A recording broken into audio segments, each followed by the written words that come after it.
corrected in the next, bulletin. So there's that pressure, a lot of pressure of to be the first to say it. And like my colleague has just mentioned, that there are mandates. You have different mandates. In such a response, if you talk of Ebola and other human conditions, it's Ministry of Health that is mandated to declare. And you come to me because you want information that is verified. So you come to me and I say, let me verify. Don't take that as denying you information. I want to make sure that what I share with you is verified. And I've been authorized by the Ministry of Health to be able to pass on this information to you. So we should be able to respect those protocols if we are going to be able to have verified and accurate information.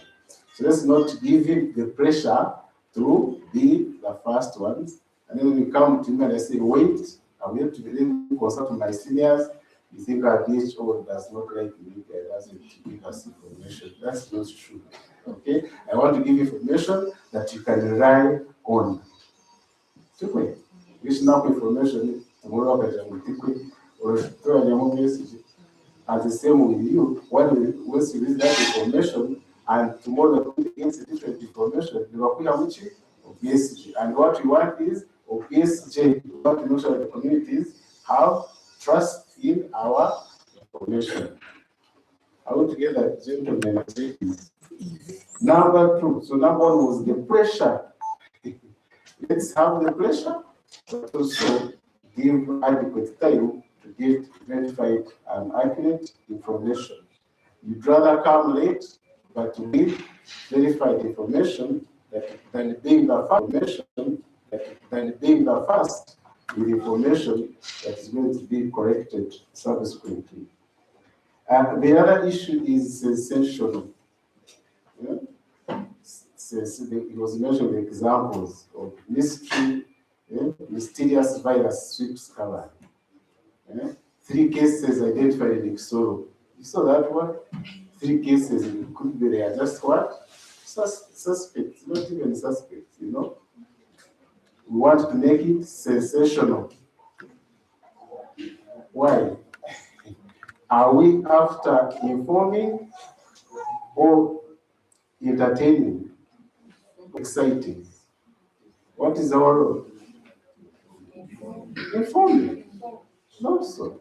Let's focus on what? Informing. Not exciting. Most of us want to excite. Are you interested in the people that follow you, the numbers of the followers, or among the people at the community sensitization? Accurate information. Most of us focus on what your feet to move, because it's sensational. So the more the viewers, for you that's okay. But what are you actually spreading? So let's be responsible, even as we share this. I think the most of you are interacted with. Some have come 3 or 4 times on the same issue and I refuse to give you what you want in the way that you want it. I'll give an example. There are 3 of you who came to me, 3 or 4, about to Kabale Center 3 regarding its what? Infrastructure. There are 3 of you. And finally, I think I gave you to 1. But the person knows later how came in the box. This and this, why did it have to come out like this? We can't fail to put in some sensational things. Why would we have that tendency? Can't we inform? Without creating what? Making it sensational. Are we together, members? Are we together? Yeah, because we want to inform our communities, and we are very key partners. We can't. We have to work together with you. We have to work together, and we understand. You also have your interests, and they have to be met. So that we have to have a balance between us. And I do appreciate all of you in Kabale, and all of you are very good. Most of you are good supporters. We really have a good working relationship.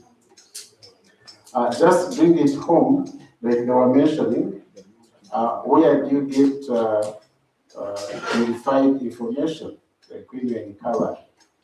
One, I want you to know that much as you are a media personnel, yes, you want to report ETC in the media, social media ETC, but you also have a responsibility to report, to be part of, you are a member of the community. So if there's a case when we say report to the facility, report 6767, please also be part of the community and report through the established channels that we use in the ministry to alert health workers to respond. As you go to social media, also, like they were mentioning, do you know that this is a very focal person? This is a technical person responsible. Can you reach out to him and give him information to feed into the system that actually responds? Then just going on what? WhatsApp, Facebook, whatever. Can you also have the contacts of the surveillance focal person as a community person and alert him that in this community, I've been at a burial, but the speeches I've had, I'm not sure, please, do you know about this death? You have supported the system in what? In responding, even as you ultimately can report your other channels. So let's be part of the response, even if they as members of our community. So it is important that we do that. And then as the district health office, we are of course the Ministry of Health here near to you. And like you were mentioning, I'm sure all of you have my contact, and I think I'm responsive. You have the health educator. Like part of this, Mr. Yes, you know, he's another person who is a health educator, so he is among the people who engage a lot with you, the media, and of course, Mr. Biakatonda, our communications officer. And I think we have had a good partnership with you. And if there are any issues, we can let you know them now. But I believe that you have a very good working relationship. Usually call you, and when you want information, even before we call you, some of you come to office, no kurumba. And it's okay, you know. So I've seen you come and you pose yourself until you give the audience, and it's okay. Like I've said, we are trying to verify, but like I said, the time is also important. So even as we also, you know, public health emergencies evolve with a lot of uncertainties, you know, a lot of uncertainties. So even as we are being careful on our side, your pressure, of course, makes us get information to give you as soon as possible, to give the what? The public. So it's okay. Your pressure is necessary. But let us respect each other and report responsibly. Report what? Responsibly. Let's not give the pressure to report and then report anything. We shall lose community trust. And let us not be too sensational. You can put some sensation, not going to move it completely. But let us not be too sensational in our reporting. So my role is to once again appreciate you and appreciate the team that has come to empower us. We do appreciate that. As he mentioned, when we take off a sample, for example, from the suspect, and send to the national laboratories, they don't just test for one condition, like Ebola in this case. They run several others in the same family. That's why you feel like now in Kabale, as we were sending for Ebola, we discovered that actually still we have Rift Valley fever in our communities. And unfortunately, we lost three. The three cases that were identified died, all the three died. And but there's the response. Rift Valley fever is one of those conditions that we manage as One Health. Between human health and animal health work together. So the Ministry of Health, together with the Ministry of Animal, Industry and Fisheries, sent a team, and as I speak, we are doing surveillance in the affected farms. We have taken off samples from a number of animals, and we have to see how big the problem is as we get response to that. So as we do this, we also test others. I think in the Kanu, they found another virus, Korean cold, hemolytic fever. But all those are currently under control and nothing to be alarmed. But the point is, these responses make us to be more alert, and in the end, we discover other things that we do respond to. So we are dealing with Rift Valley fever in Kabale, but manage it so far. We are managing the issues in the animal populations. And then, maybe on the side of this, you may be aware that we are also wanting to eliminate malaria, KIGEZI especially, want not to have any person dying from malaria. And in that regard, the Ministry of Health is distributing mosquito nets. You may have seen a number of trucks that the district, giving the communities, distributing nets. So as I speak, they are taking nets to every parish we have in the store to make sure that we can keep nets near the communities. And then in August, we shall be distributing from house to house. And our intention is that at least every 2 people should have a mosquito net. So when that time comes, we shall again need you to join us as we sensitize the people, especially in utilizing these mosquito nets and using them appropriately. Of course, the government spends a lot of money on these mosquito nets, but unfortunately, some put them in the house, don't sleep under them. Some others misuse them, and ultimately again they continue suffering from malaria. So it is something that we again need you to partner with you as we do health educate our communities. With those many remarks, allow me to once again appreciate you. Our office is open for, in case you want information, you're always welcome. Like he said, I'm heading to another meeting right away, but my colleague Jeanette, she's here, she's the senior environmental health officer. She'll be here in case anything is required from my office. Thank you very much.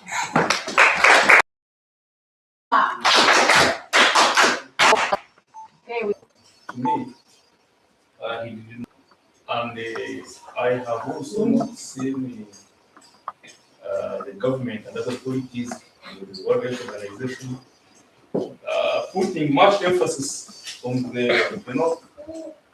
There are some people who would say that if Adam and Eve were Chinese, they would have eaten the snake. So there wouldn't be any trouble. I would be happy because the snake to ride wouldn't be there. Why is it that not putting too much emphasis on where the disease comes from? Like the world declared that anybody who will be found like eating bat monkeys would be arrested. Because we are here with something that you could have like stopping the problem from the source. No eating bats, no eating monkeys, and other related animals where does it come from? Okay, thank you. Any other question? 2 more maybe? Yes. Claudia? Thank you so much. My question is, who is supposed to declare an outbreak? Recently, I saw the PSC declaring, for information, is the president declare such an outbreak. And another thing, I'm wondering, because now, in Uganda, we've lost millions because of this outbreak. Here in Kisoro, I know very many tourists have cancelled their bookings. They're now in Rwanda. So I'm asking myself, what if maybe the country can like, because the first suspect was, they would maybe say, at least in Entebbe, let's put that, let's cross Entebbe, not other districts. Because if now in America, what is it, because Our pace was, I don't know how I can call her, but we lost a lot to this. These are questions. The first one, why aren't we covering the issue from the source? Where is it coming from? So Emmanuel and Dr. you help us. Two, we are losing a lot of money who actually report the outbreak and how can we control it? The disease originated from home, but calling it is tarnishing our district, our country. I don't know whether I can raise that issue in the World Health Organization. They changed the strategy. Because it shouldn't be good. It should be called like level or something else. Thank you very much. One last one. 1, 2, 3. One last one. And then we give it to you. Speak loudly. Okay, thank you very much. Mr. Katabagwe. When he was talking about the people who have been discharged after being treated, he said they are supposed to spend some time without having sex. Emphasized that the virus maybe probably stays in the semen, and there is where he said that you need to out that, though he didn't emphasize it. So I would like to know, is the ministry or our health experts actually encouraging people who have been treated to have more sex but protected? Is it what he was trying to tell us? Because he said you can pass it on, but you need to protect yourself and you have to bring it up. I need him to make some elaboration there. Then Dr. Mateka, he said while they were testing they were trying to look for the Ebola virus, they found Rift Valley. I didn't know that in Kabale actually you tried to test for Ebola. I would like to know if there were any suspected cases that you worked on as a department. Okay, thank you very much. I'll hand it over to the gentleman.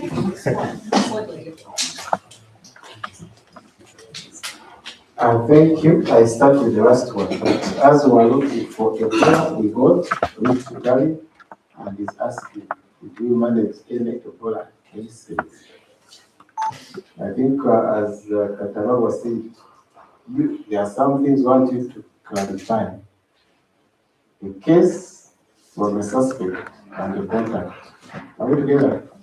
So those are two different things. So yes, we had people who had signs and symptoms and were suspects of Ebola and they were investigated. Are we together? I think we had up to like 22 alerts, and of these, I think we investigated around 12.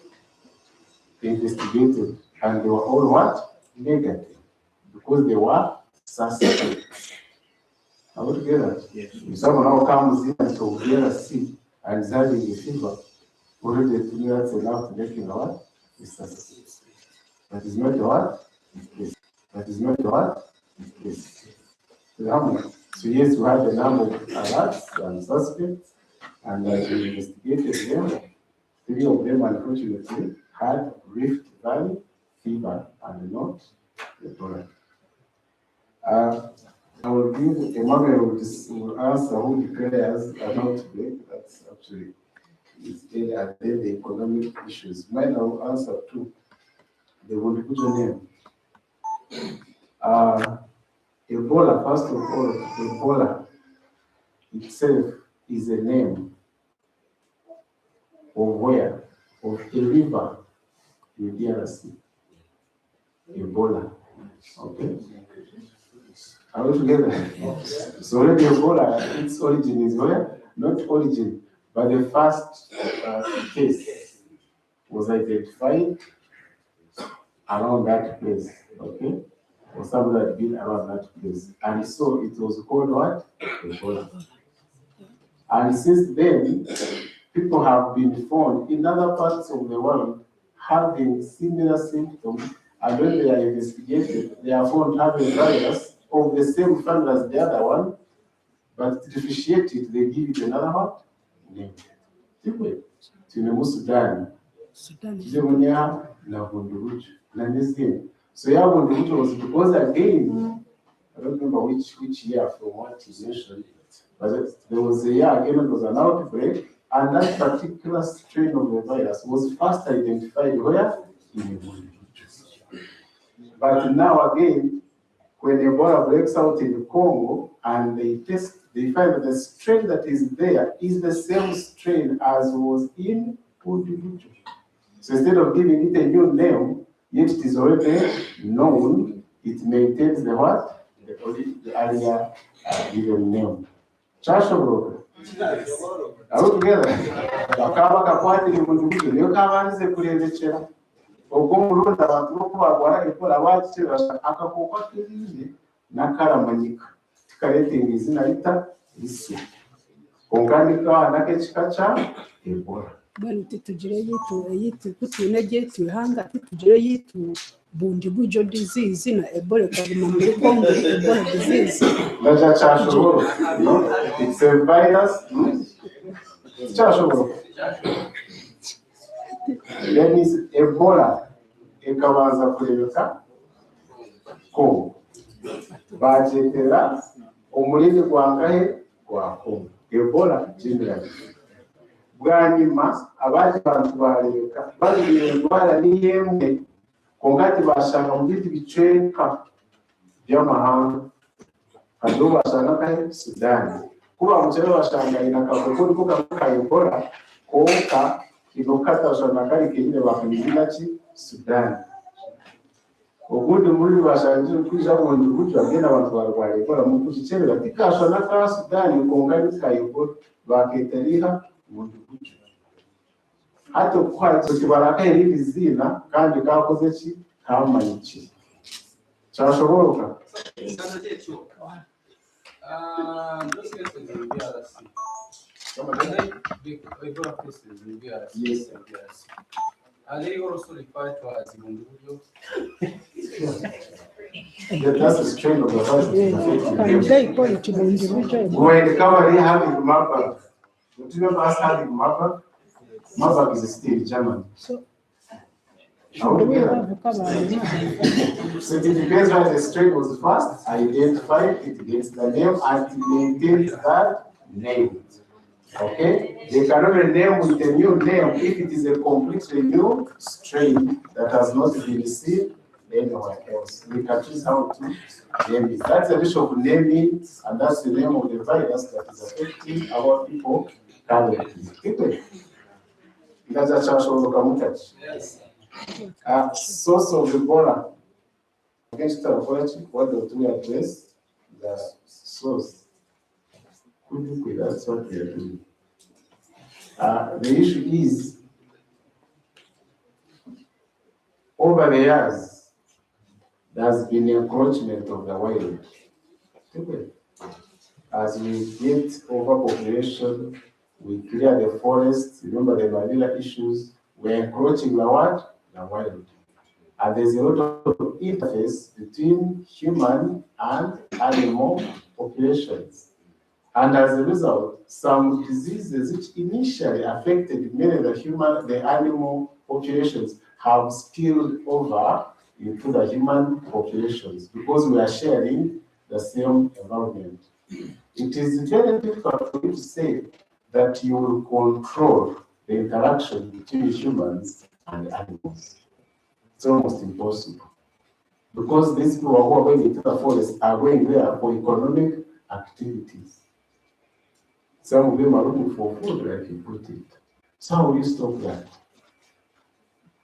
How will you stop that? How do you go to the and say now no more interaction between humans and the birds? The bird will eat a fruit, will go in the fruit tree, and the fruit tree is shared by humans because they are sharing the same environment. How will you stop that interaction between humans and the animal population?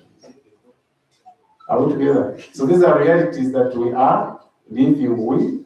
We can only do more research and sell this to counter them. That's why I have like the One Health approach. We work together with the animal health practitioners, together with human health practitioners to see how we can share knowledge and handle this. But we are sharing the same environment, and some of these things will continue to happen. That's why having more and more emerging diseases. Thank you. Thank you very much. Thank you very much. Thank you very much. Let's appreciate Dr. Robert. Asante sana. So thank you very much. He has elaborated on the issue of the naming of a disease.